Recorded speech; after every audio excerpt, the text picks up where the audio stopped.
Right, hey guys, welcome back to another video. Today, like the title says, I want to talk about Blackmagic's Ursa Mini. Okay, now a little bit of history before we even get started on this, because it is gonna piss somebody off. I'm guessing a lot of people, that is, because you've completely got this idea wrong. And I'm gonna explain to you guys what the whole idea of the Blackmagic Ursa and the purpose of it is, because I think most of you guys are taking it wrong. So you're gonna give it, you've already given it negative reviews and everything. So I want to sort of get some things clear. So first off, well, Blackmagic, when Blackmagic released their, announced their Ursa, everybody was, everybody fell in love with it, because it had a 10-inch 1080p screen. It had two other screens with full of information. It had all these next level mounts and all these kind of stuff, and everything was really awesome about it. It even had some XLR inputs and everything you can think of.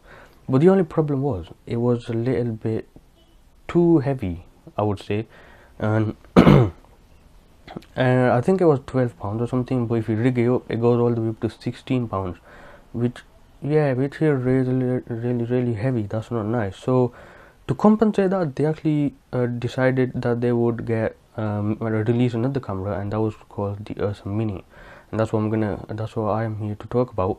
First of all, they released the 4K version, and you guys said they had a lot of problems, and they did. So then they said, we're gonna release the 4.6K sensor for it, and that should resolve all the problems. Plus, it goes up to 15 stops of dynamic range, which is mind-blowing. Really good. It's a big change.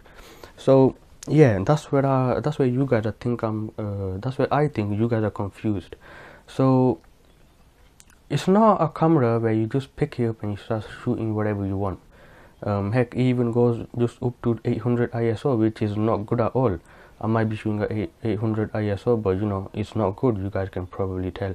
I just got the light on, so it's fine. It might be a little bit noisy around, but I can't do nothing about it, because now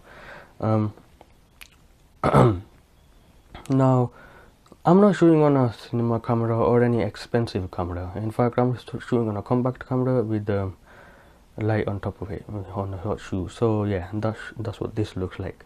You can just go to a store and pick up any camera, maybe a 5D Mark III, maybe a Sony AS7 Mark II, then maybe just a Pentax, maybe Panasonic, whatever, and you can just go out and start shooting whatever you want. Okay, yeah, that's cool. And you can shoot for a really long period of time. You can even get a camcorder and record whatever you want. But that's what you guys are thinking what the Blackmagic Ursa Mini is for, but it's not. The reason it goes only up to 800 ISO, and the reason it's so bad at low light, is because it's made to use in a studio. It's made to be used in a controlled environment where we got lights and we got a very lit place. If you want to make it dark, we can, but you can have the ISO at 800, but I think its main ISO that is supposed to be at is 400, but I'm not sure. Now it is a little too dark if you ask me, but I guess some things you have to get straight. Now that's why you guys are confused. It's not a run and gun camera, and that's why it's supposed to be rigged up, and that's why also Blackmagic's Ursa is supposed to be rigged up so you can use it. You can't use it straight, when you just pick it up and press a button and it turns on, because it needs a battery. You can't use it like that. That's why you need to rig it up, and so therefore you can use it. But you're meant to use it for making movies. Now I've seen some samples on the YouTube or Vimeo, and it's pretty cool. They probably used it, or most likely they did, in a very lit area, which is outside. It's probably the most lit area you can go to, unless it's nighttime, of course. But I didn't have any problems with any of the footage. In fact, I was falling in love with the camera. I just haven't got it. I just don't want it because I don't need it. But that's where you guys come in. You think you can shoot whatever you want, maybe in a dark alley or something, and you'll get perfect results. No, you don't do that. There's a cinema camera. It's not a compact camera, it's not a DSLR or anything. It's just a camcorder, big in size, with the ability to change lens. So yeah, except it's a cinema camera, so it shoots in RAW or ProRes, which is really high quality footage simply. Also, I want to get something straightforward. They did say that the 4.6K sensor will fix all the issues. Now the reason I think they're doing that is because most of you guys are buying it for run and gun or something. For documentaries it's sort of perfect and also stuff like that, but that is just gonna be a little bit of help. Okay, even though it goes up to 15 stops of dynamic range, you can only go up to 1600 ISO with that sensor. Now I'm not sure if it makes a big difference or anything, but I'm pretty sure it does. I just haven't seen any difference in the footage on YouTube or VMO or whatever, but that's because it's not shot at the highest settings or anything. Now also, if you want to make it so the scene is bright in dark areas, you can do in post, and that's what they're supposed to be, that's what they're made for, you know, fixing your footage in post, and that's pretty cool with that.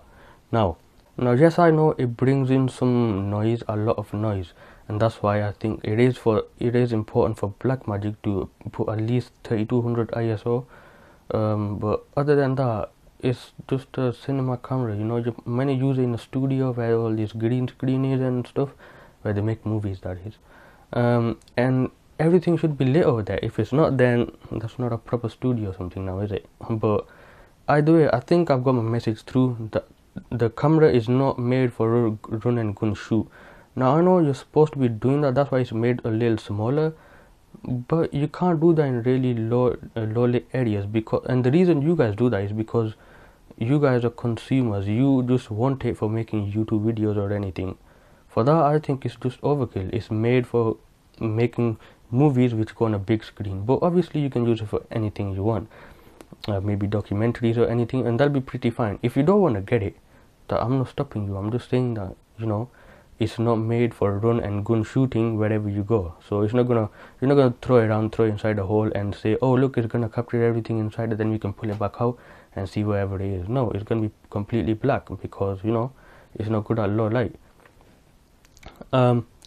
Also, if you do want to kind of forget about this funny joke, you can just go get a red camera, and that pretty much does everything better than every other camera.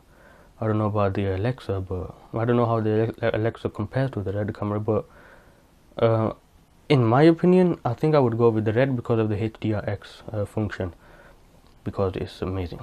Anyways, I'm leaving it here, so thank you guys for watching. If it did help you out, let me know in the comment section below. Make sure you give this video a thumbs up, and I'll see you again in a different video. Don't put hate on me, because this is all my opinion, and I'm just trying to let you guys know the whole reason for that camera.